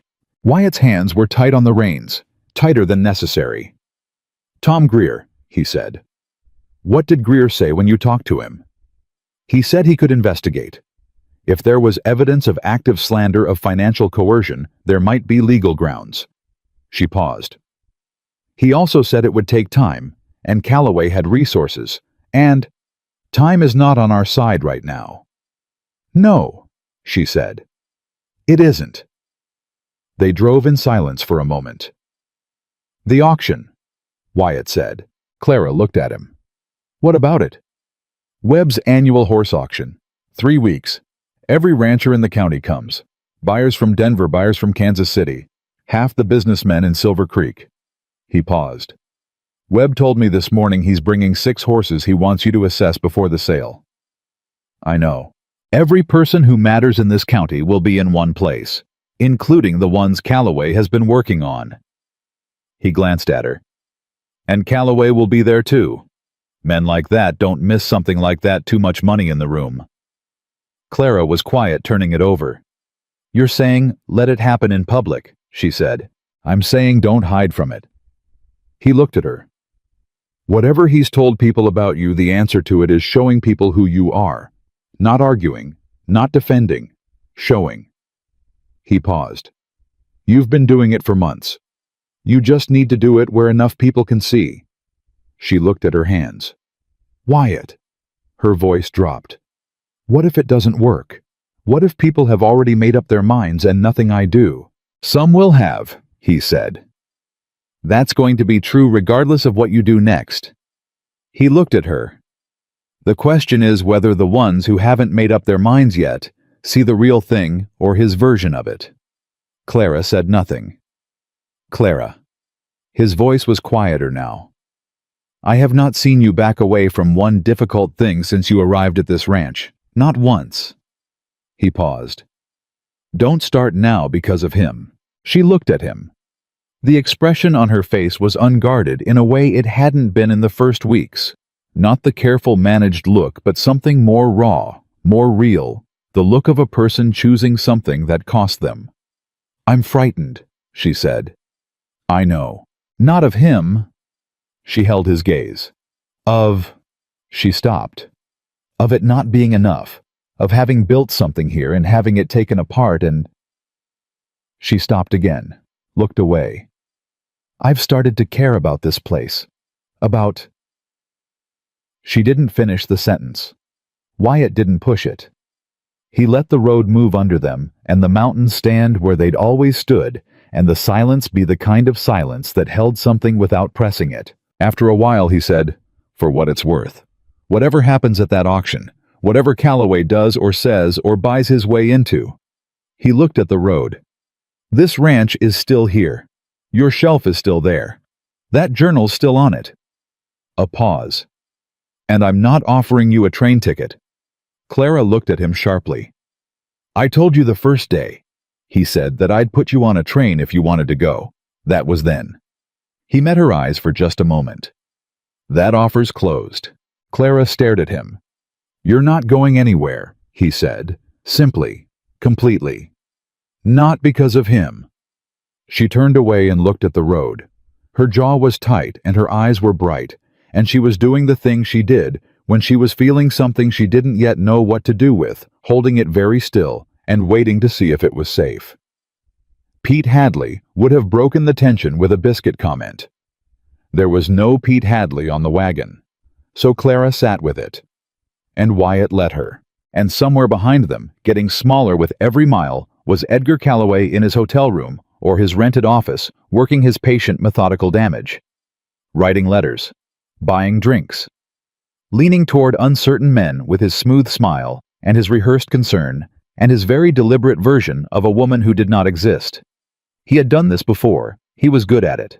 What he did not know, what he had not yet understood about Silver Creek, about the specific way 3 months of visible daily honest work could settle into a community like roots into soil, was that the story had already been told. Not in letters, not in careful arguments, not in anything that required a lawyer or a meeting or a vote. In a horse walking across a pen. In a woman standing between a child and a rearing stallion without blinking. In a jar of preserved peaches placed on a table without conditions. In all the small, true, unshoutable things that a person does when they're not trying to be seen, that are seen anyway by the people who are paying attention. But Clara didn't know yet how many people had been paying attention. She was about to find out. It was Pete who came to the barn 3 days later with a piece of news that changed the shape of everything. He found Clara working with a young mare that Tom Greer's wife had brought in, a horse that flinched from ropes and had to be approached in a particular sideways manner that Clara had worked out in the first session. He stood at the rail and waited until she looked up. "Fella at the saloon last night," he said. "One of the railroad surveyors, been in town 2 weeks. Heard Calloway talking to the mine investors at the hotel. Heard him offer them something." He paused. "Ranch land. At low price. Said he had a contact in the county land office who could facilitate a review of certain property boundaries." Clara went very still. "Property boundaries," she repeated. "Your property boundaries," Pete said. "Specifically." The mare shifted under Clara's hand, and she automatically steadied her because her hands knew what to do, even when the rest of her had gone cold. "He's going to try to take the ranch," she said. Not a question. "Sounds like he's going to try to take something," Pete said. "Whether it's you or this land, or both, hard to say exactly. But the surveyor was bothered enough he told Greer about it this morning." Clara looked at the mare. Her hands were steady. She was not going to let them shake. "Where's Wyatt?" she said. "Fixing the north fence." Pete paused. "Want me to get him?" "No." She passed the mare's lead to Pete. "I'll go." She found Wyatt at the north fence, and she told him everything in plain sentences, in the order it happened, without softening any of it. She watched his face go still, and then go hard in a way she'd seen only once before, when she'd told him what Edgar had done to her in New York. That particular hardness, not anger exactly, but something colder, something with depth and patience to it, was more frightening and more reassuring than anger would have been. "Land fraud," he said. "That's what it sounds like." He set the fence tool down. "Clara, if he has a contact in the land office, if there's paperwork being moved around—" "I know." She held his gaze. "Wyatt, this isn't just about me anymore." "It never was just about you," he said. He said it without any sense of blame, just fact. "I brought this here," she said. "He followed me here and now he's—" "Stop." His voice was firm. "He chose to follow you. He chose to come after this ranch. That's his doing, not yours." He picked up the fence tool. "Get Tom Greer. Tell him to meet us tonight, and tell him to bring everything he's heard." "And the auction," she said. "That's in 2 weeks." Wyatt looked at her. 2 weeks, he said, is enough time. He didn't explain what he meant by that. He didn't have to. Because Clara Granger, who had once been Clara Whitmore, who had carried a locked package for 12 years and spent 3 years being systematically dismantled by a patient wealthy man, had started to understand something about the man she'd married. Wyatt Granger was not impulsive. He was not dramatic. He did not raise his voice or make speeches or threaten. He watched. And when he knew enough, he moved. And whatever he was watching right now, whatever he was putting together in the quiet of that particular look on his face, she trusted it with a certainty that was entirely new to her, that felt like standing on ground she hadn't tested yet and finding it solid under her feet. She went to get Tom Greer, and behind her, Wyatt Granger stood at the north fence and looked out at his land, the land that a man with money and connections was already drawing lines around, and his hands were very still, and his face was very quiet, and he was thinking. 2 weeks. Tom Greer arrived at the ranch before supper and stayed past midnight. He spread his papers across Wyatt's kitchen table with the focused efficiency of a man who had been thinking hard about this since the surveyor found him that morning, and he went through it methodically. What the surveyor had overheard, what it suggested about Calloway's contact in the land office, what legal remedies existed, and how fast they could move, and what the realistic picture looked like if they couldn't move fast enough. The realistic picture was not good. "He doesn't need to win in court," Greer said, pushing his glasses up his nose. "He just needs to create enough confusion about your title that buyers get nervous, lenders get nervous, and the practical reality of running this ranch becomes untenable." He looked at Wyatt. "It's a pressure tactic. He's done it before. I found 2 cases in Denver, same pattern. He doesn't take land. He makes land too expensive to keep. And the owner sells at a loss," Wyatt said, "to whoever's offering, often to one of Calloway's associates at a price well below value." Greer paused. "Your title is clean, Wyatt. I checked. But clean titles can still be buried under enough paperwork to make a man miserable for 2 or 3 years. Clara, who had been sitting at the end of the table with her hands around a coffee cup she wasn't drinking, said the land isn't the real goal. Both men looked at her. "It's leverage," she said. "If the ranch is threatened, Wyatt has to choose between fighting for the land and me." She looked at Greer. "Edgar knows a man can't do both at once. Not with limited resources." Her voice stayed even. "He's trying to create a situation where I become the problem, where the simplest solution is to remove me." Greer said nothing for a moment, then, "That's a very clear-eyed read of the situation." "I've had 3 years to learn how he thinks," she said. Wyatt, who had not taken his eyes off Clara since she'd said it, said, "What do we need from the land office to cut this off before it starts?" "The name of his contact," Greer said. "1 piece of correspondence. 1 record of payment. Anything that shows the boundary review was initiated by Calloway rather than by the county." He tapped the table. "If I can show that I can stop it in its tracks and potentially get him on fraud charges that follow him back to Denver and further." "How do you get that?" Clara said. Greer looked at his papers. "Carefully," he said, "and quickly." They talked for another 2 hours. When Greer finally left carrying his papers and a new list of names to speak to in the morning, the kitchen was quiet, in the particular way it gets when something has been decided, when the talking is over, and what remains is just the weight of it sitting in the room. Clara picked up the coffee cups and carried them to the basin. Wyatt watched her from the table. "Clara," he said. "I know what you're going to say," she said without turning around. "Do you?" "You're going to say it's not my fault and I shouldn't feel responsible for what he's doing to your land." She set the cups down. "And you'd be right, factually." She turned. "But Wyatt, he followed me here. He chose this ranch because I'm in it." She held his gaze. "I can know it's not my fault and still feel the weight of it. Both of those things are true." Wyatt looked at her for a long moment. "All right," he said. "Then feel the weight of it." He stood up. "And then help me stop him.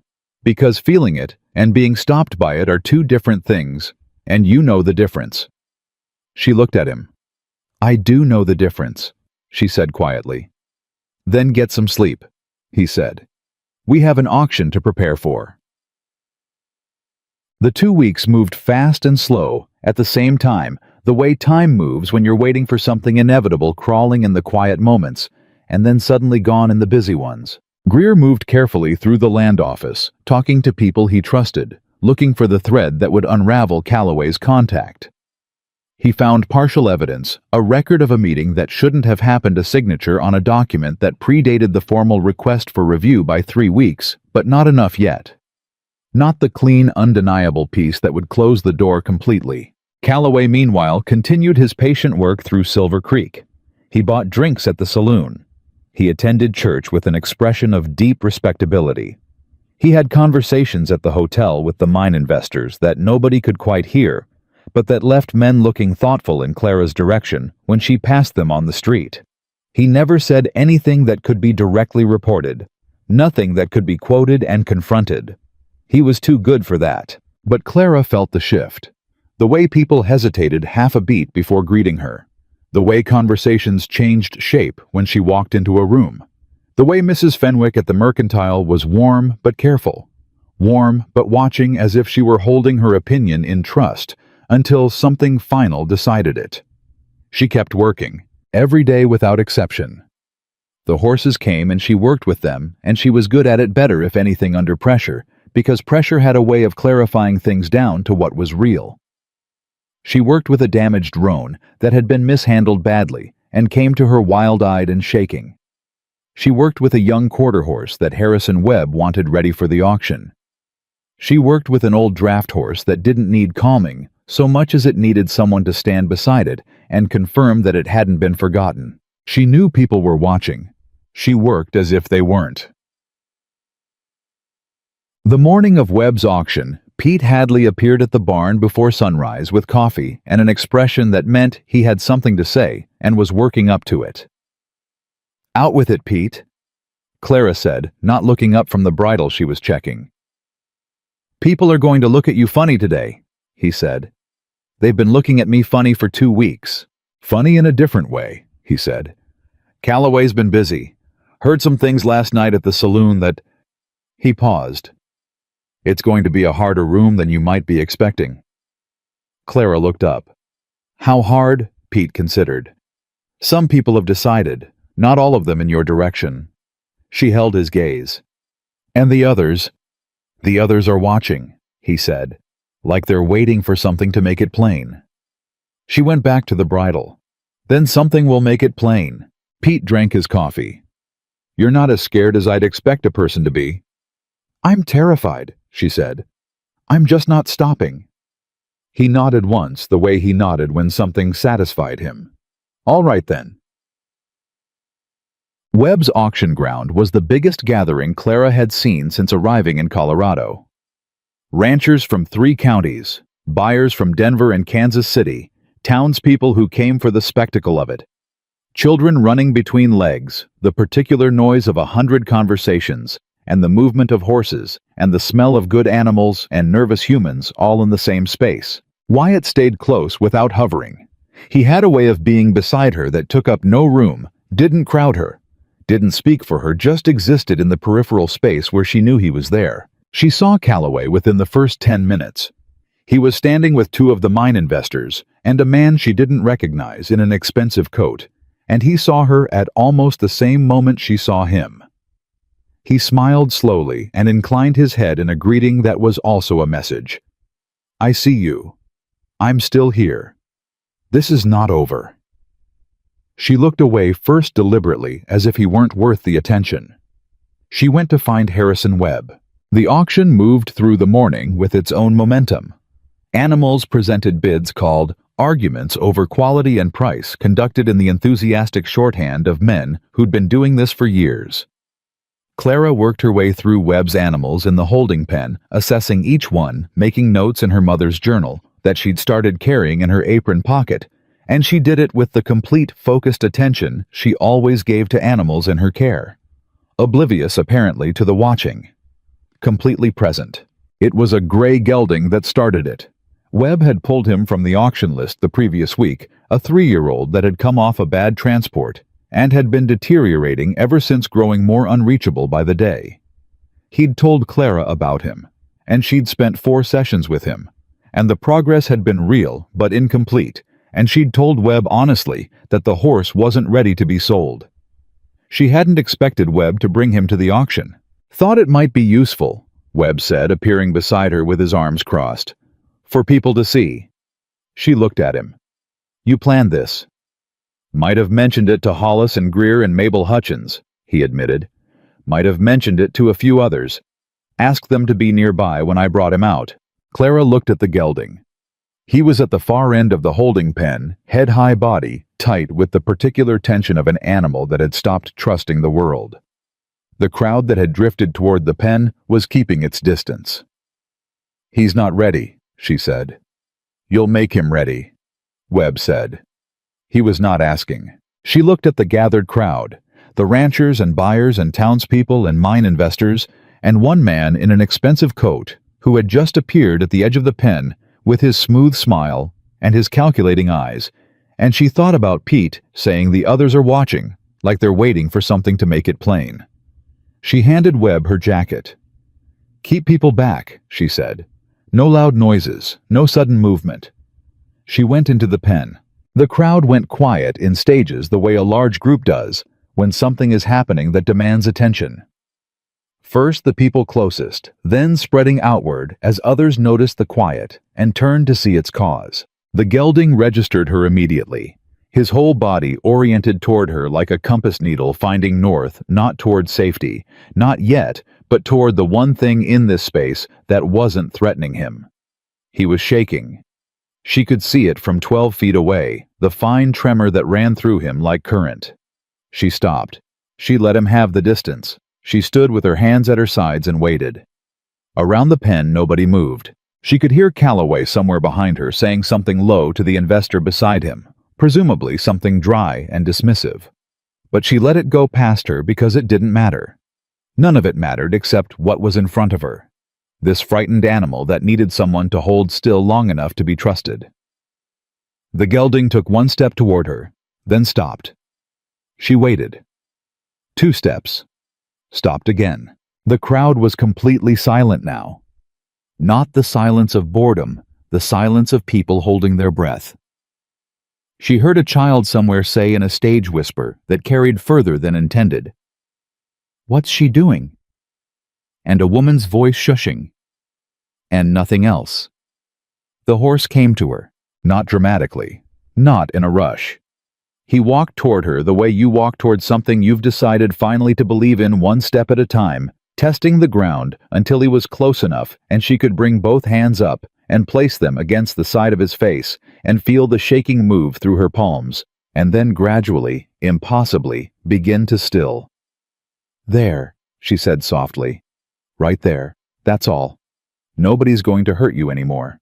He exhaled, long and deep and shuddering, like releasing something he'd been carrying since before she met him. Behind her, somebody in the crowd made a sound, not words. Just a sound, the kind that comes out of people when they see something they weren't prepared for. It rippled through the gathered crowd and didn't stop. Webb said loudly enough for everyone to hear, "That horse has not let a human being touch him in 6 weeks."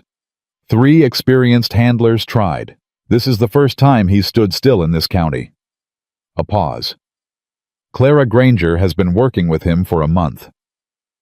Silence. Then, from somewhere in the crowd, Mabel Hutchins' voice carrying the way very old women's voices carry when they've decided something needs to be said. "Well, I don't know what that man from New York has been telling people, but I know what I just saw with my own eyes. And I know which one of those things I trust." The laughter that followed was surprised and warm, and very much not the kind of sound Edgar Calloway had been building toward.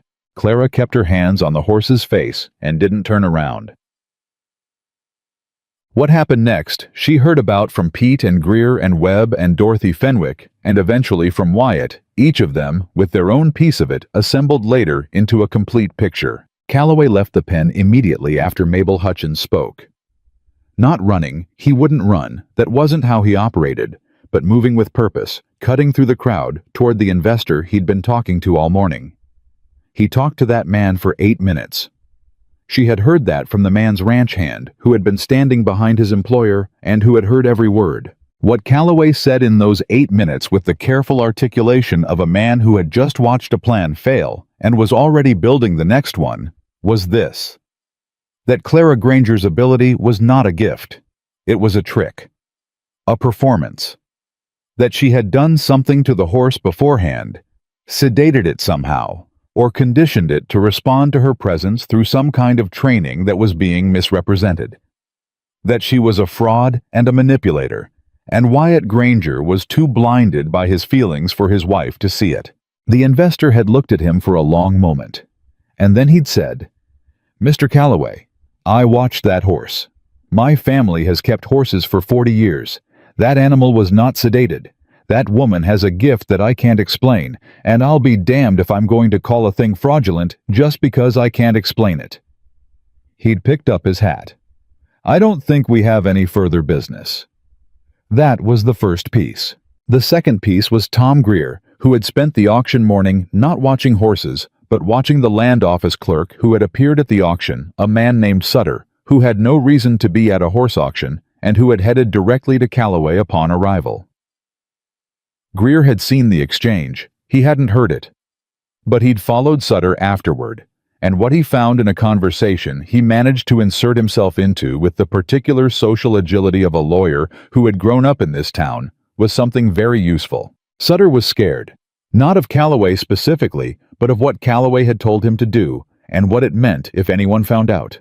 He was a man who had made one bad decision for money and had woken up inside it to find it larger than he'd expected. Greer recognized that look. He'd seen it in clients for 20 years. He made Sutter an offer come forward voluntarily with documentation before Calloway could control the narrative, and Greer would argue for leniency. Wait until someone else found the evidence and he'd be on his own. Sutter had asked for 2 hours to think about it. Greer gave him one. Wyatt was at the wagon when Clara found him after the auction. He looked at her face and said, "Tell me." She told him about the gelding, about Mabel Hutchins, about the investor walking away from Calloway. She watched something ease in him that had been wound very tight for 2 weeks. "Greer found something," she said. "He wouldn't tell me the details. He said tonight. He wants to meet tonight. Then we meet tonight." Wyatt helped her up to the wagon bench. He stopped before releasing her hand. Just stopped with her hand in his and looked at her with an expression she had not seen on him before, direct and undefended, nothing managed about it. "Clara," he said. "Yes." He looked at her for a moment. "Nothing," he said. "I'll tell you later." She looked at his hand holding hers. She thought about all the things accumulating under the word. Later, the weight of them, the shape of them, the particular patience of two people who were still learning what they were to each other. "All right," she said. He released her hand and climbed up beside her. They drove home in the late afternoon light, both of them quiet with things they were not quite saying. yet both of them carrying the specific relief of a day that had gone as well as it could go, and both of them in the back of whatever they were feeling, knowing something else was still coming. It came at 2 in the morning 3 days later, with the sound of horses and the smell of smoke. Clara woke first.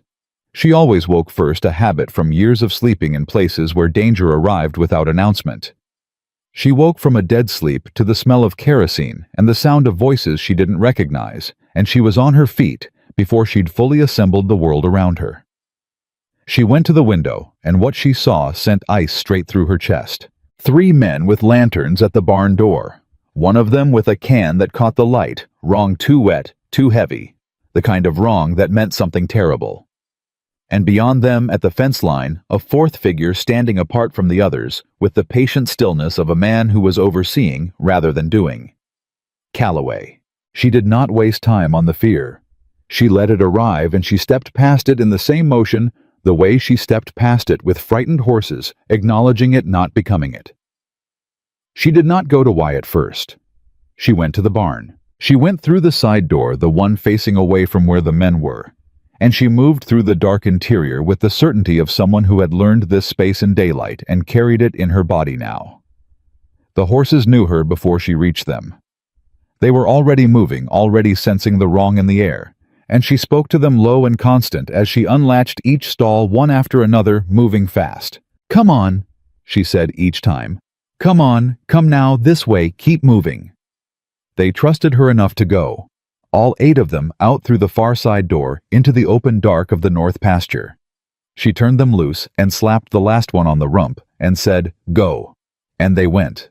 Then she ran. She ran for the house because the men at the barn had the kerosene, and she had 30 seconds, maybe less, before they stopped talking and started moving, and Wyatt was inside, and he didn't know. She didn't knock. She shoved the bedroom door open and said flat and fast, "Calloway, 3 men, barn, kerosene. The horses are out. Get your rifle." Wyatt was already sitting up. He was off the bed in 4 seconds. Rifle in hand in 6. He looked at her once, just long enough, and said, "You got the horses out." All 8. Something moved in his face. Then he was past her and down the hall and out the back door, and she was right behind him.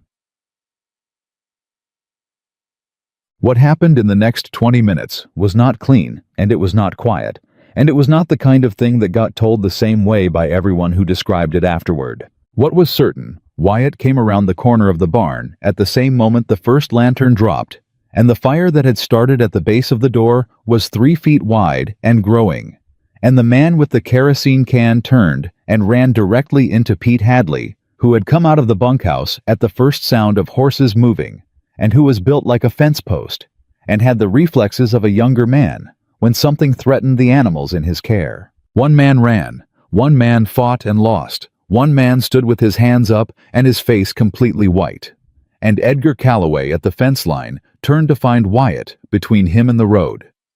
The fire was out in minutes, Clara, with the water bucket from the trough. Pete's blanket, the ground still wet from 2 days of rain. The barn door was scorched but standing. The horses were safe in the north pasture, moving as a group in the dark, unsettled but unharmed. All of this happened fast. What happened slowly was Wyatt and Calloway at the fence line. Clara saw Wyatt's face when he found out, not at the fence, but after, when Greer arrived with the sheriff 20 minutes later, called by Pete, who'd sent a hand into town at the first alarm. Greer told Wyatt then, with the efficiency of a man who had been awake all night processing what Sutter had signed before midnight, what Calloway had done to Clara before she ever set foot in Colorado. Not the version Clara had told Greer had documentation now. Letters, payment records, a signed statement from Sutter, and 3 names in New York who had been waiting for exactly this opportunity to say, under legal protection, what Edgar Calloway had done to their employee's reputation and livelihood and life. Wyatt's face went through several things in the space of 30 seconds. Clara, standing 3 feet away, watched him get there. She said, "Wyatt." His jaw was tight enough to see in the dark. "Wyatt." She stepped in front of him, directly between him and where Calloway stood with the sheriff. "Look at me." He looked at her. "He is not worth it," she said. Her voice was low and completely certain. Not your hands, not your name, not one more thing that he gets to take from either of us. She held his gaze. He's done. Greer has it. The sheriff has it. It's finished. Wyatt looked at her for a long time. His hands were shaking. Not from fear, from the effort of deciding. Clara, he said very quietly, do you know what he did to you? All of it. What Greer just... I know what he did to me, she said. I lived it. She didn't look away from him. And I am still here. I am standing in front of you on my land in my home, with my horses in that pasture, and none of that happened because I let him make me into something destroyed. She stepped closer. Don't let him do it to you. Not now. Not when it's over. The shaking in his hands slowed. Stopped. He took one breath, and then another. And then he looked over her shoulder at Edgar Calloway, at the man who had tried to own something that wasn't his, who had followed that thing across a country and burned down a door to try to reclaim it. And he looked at him with the particular expression of a man who has decided someone isn't worth any more of his attention. Then he looked back at Clara. It's over, he said. It's over, she said. The sheriff put the handcuffs on Edgar Calloway at 3:40 in the morning, and Calloway said nothing. He had the look of a man recalculating still working angles, still somewhere behind his eyes, finding a way to spin this, but there were no angles left.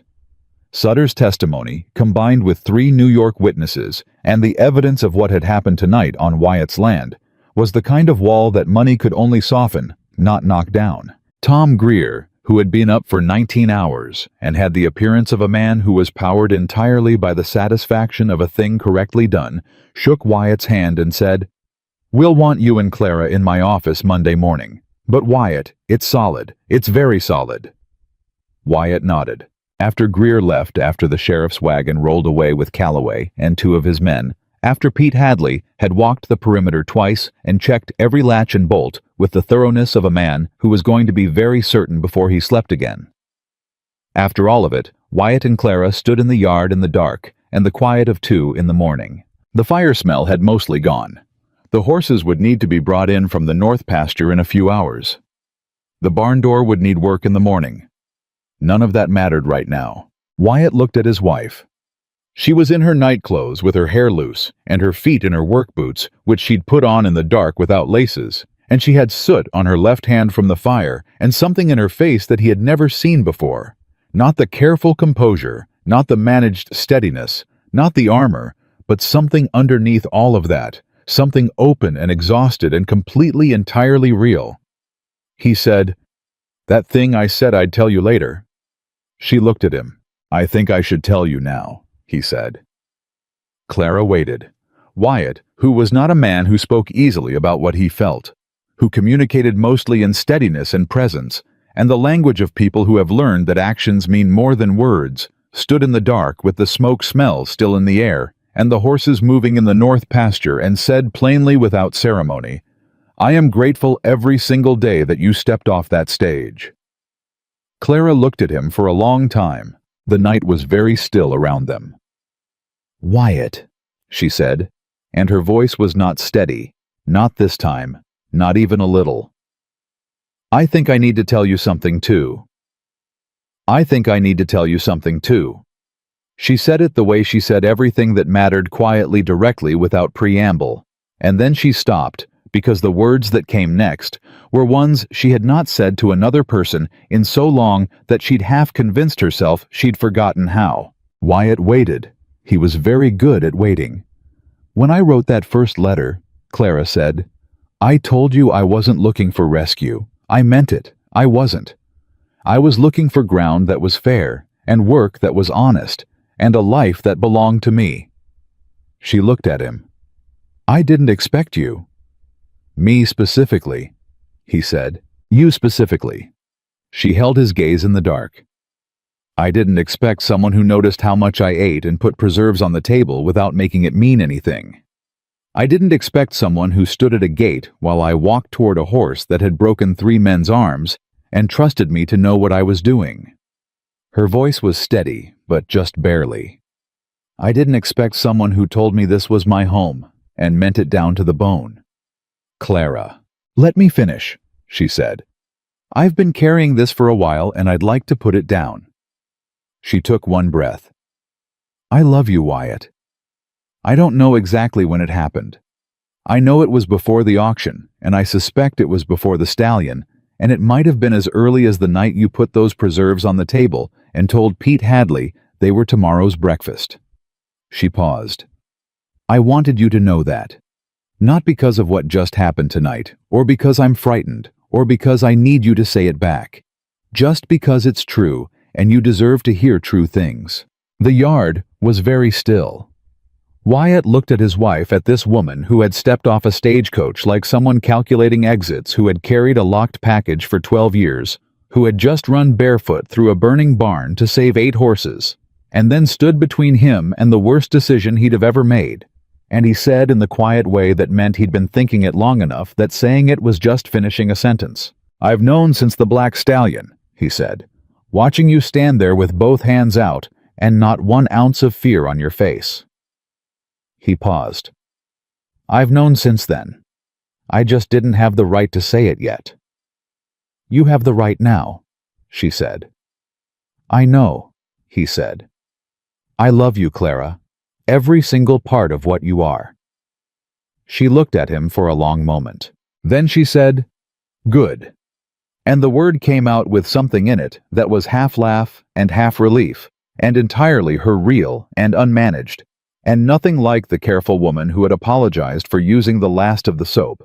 And Wyatt Granger, who was not a demonstrative man by any measure, crossed the yard and put his arms around his wife and held her simply and completely in the dark. She let herself be held. That was the thing she hadn't done.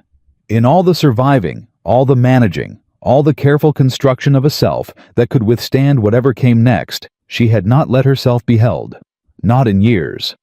Maybe not ever. Not like this. She let herself be held.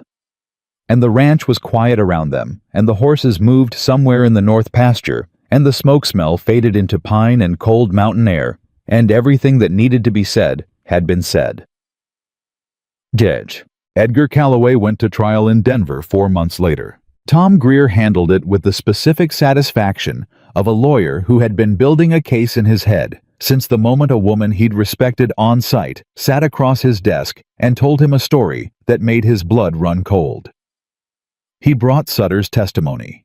He brought the 3 New York witnesses, Clara's former employers, 2 of whom had clearly been waiting for exactly this moment, had been carrying what they'd done like a stone in a coat pocket for years. He brought the evidence of the attempted arson witnessed by Pete Hadley and a deputy who'd arrived in time to see Calloway standing at the fence. He brought Clara. She testified on a Tuesday morning in a Denver courtroom in a gray dress, not the worn gray coat she'd arrived in, but something clean and well-made that Dorothy Fenwick had helped her choose, and she told the court exactly what had happened to her over 3 years in plain sentences, in her precise, careful voice, without flinching once. Wyatt sat in the second row. He did not say a word the entire day. He didn't need to. He just sat there, solid as the mountains, and when Clara came off the stand and walked back to her seat, she looked at him, and he looked at her, and that was the whole conversation. Calloway's lawyer tried. He was good, expensive, and good, and he worked every angle available to him with considerable skill.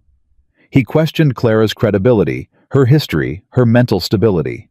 He suggested the New York witnesses had motives she hadn't disclosed. He called the arson accusation an overreach and suggested that what had happened at the barn was a misunderstanding that had been sensationalized by a small-town sheriff with limited experience. The jury deliberated for 6 hours, guilty, on 4 of the 5 counts.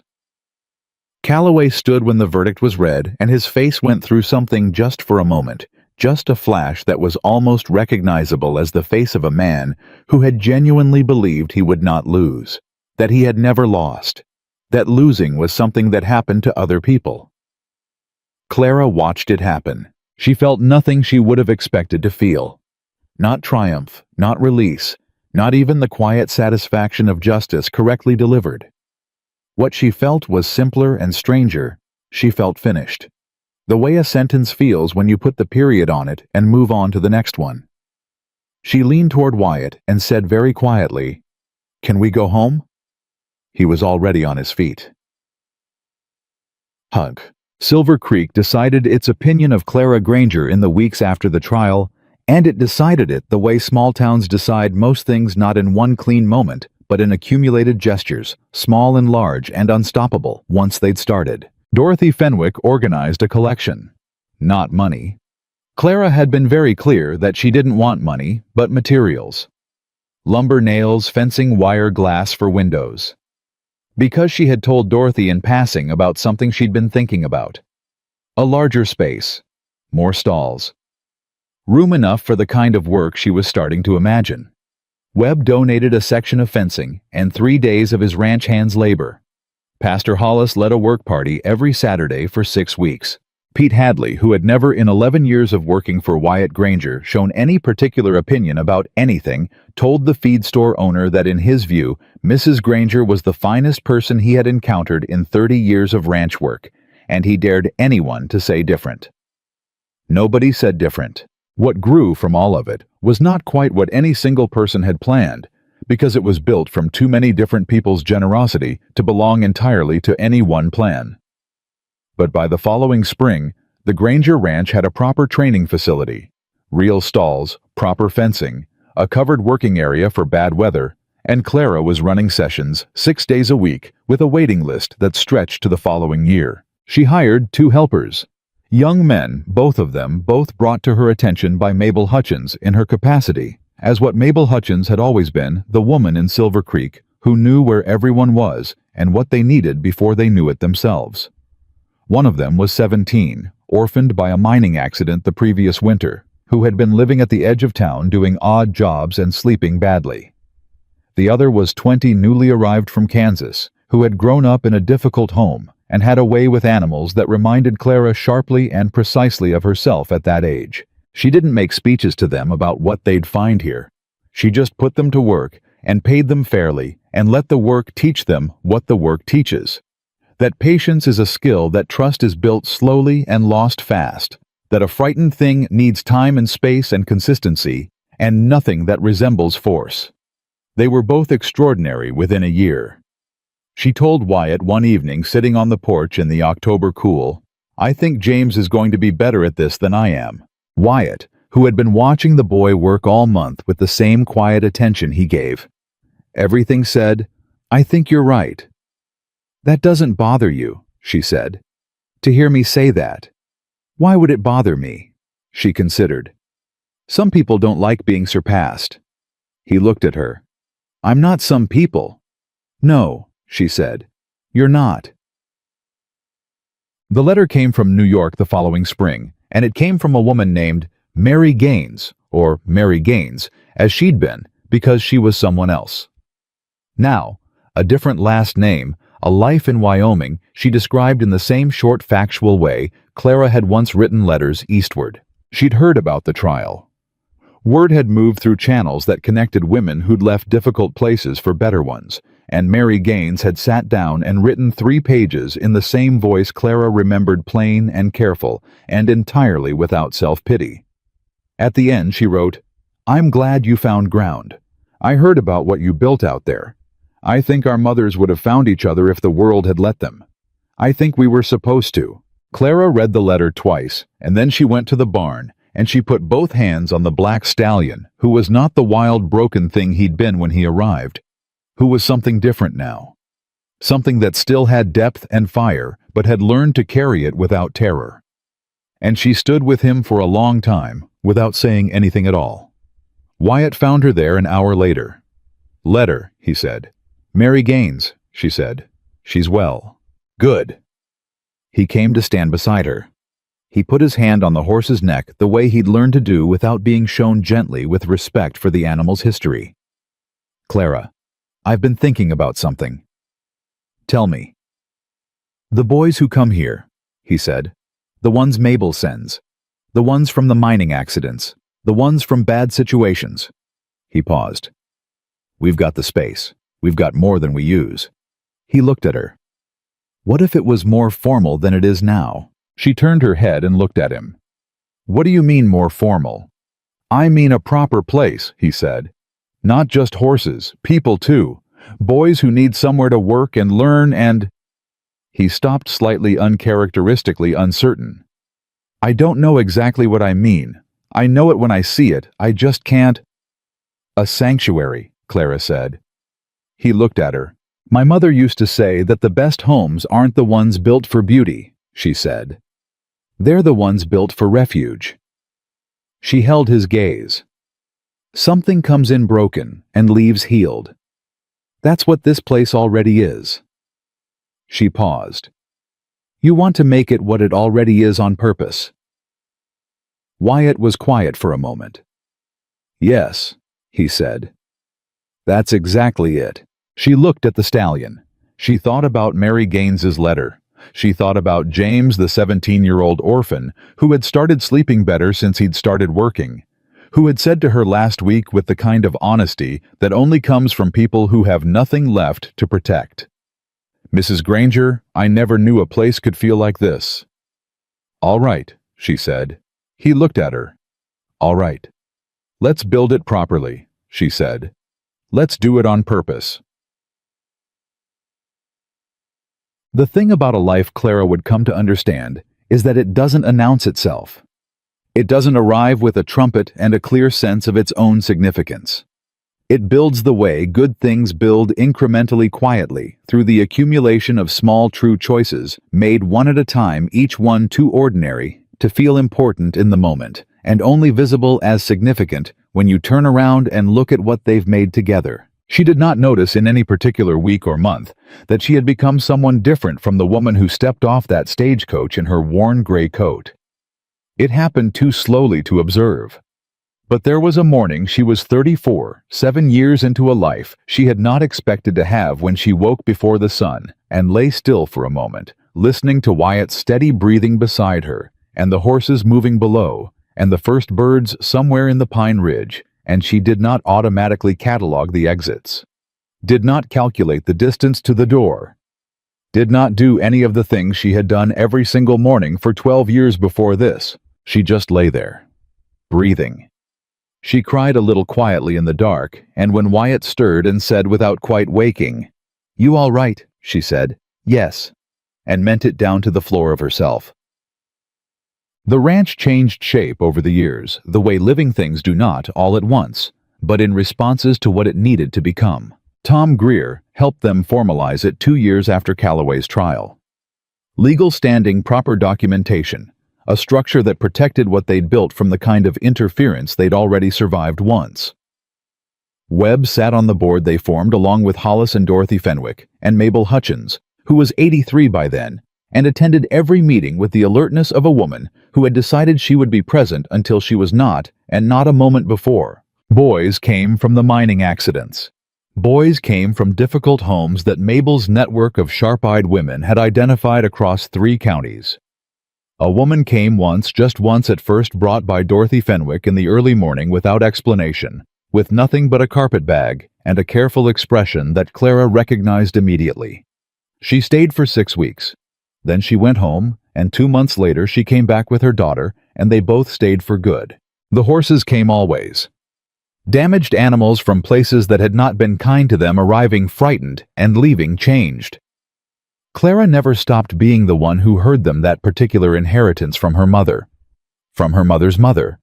The thing the world had spent years telling her was wrong, was suspicious, was something to be managed or exploited or owned. She carried it openly now. No apology, no careful management of how it appeared to other people.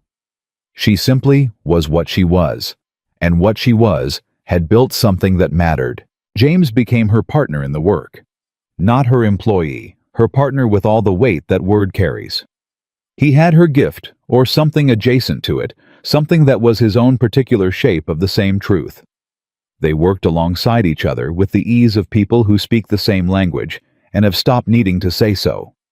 He was better with certain horses, younger ones whose fear was still close to the surface and needed quickness. She was better with the old, deeply damaged ones, the ones that needed someone who understood what it meant to carry something for a long time before you could put it down. Wyatt built things.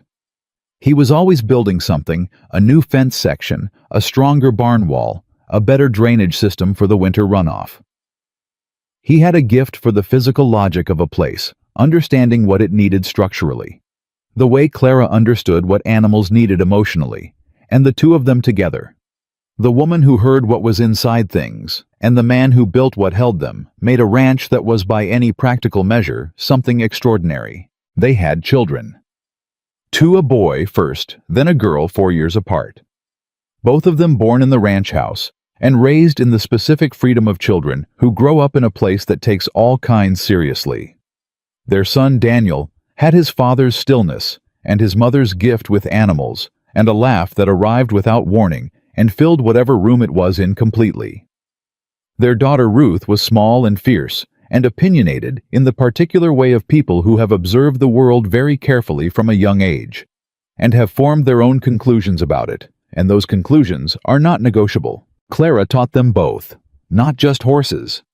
Everything she had learned about the difference between fear and danger, about the specific courage required to stand still in a frightening space and let a frightened thing come to you, about what trust costs and what it's worth, and why the only way to earn it is to be exactly who you say you are, consistently without exception over time. She taught them the way her mother had tried to teach her, as an inheritance, as something that belonged to them and could not be taken.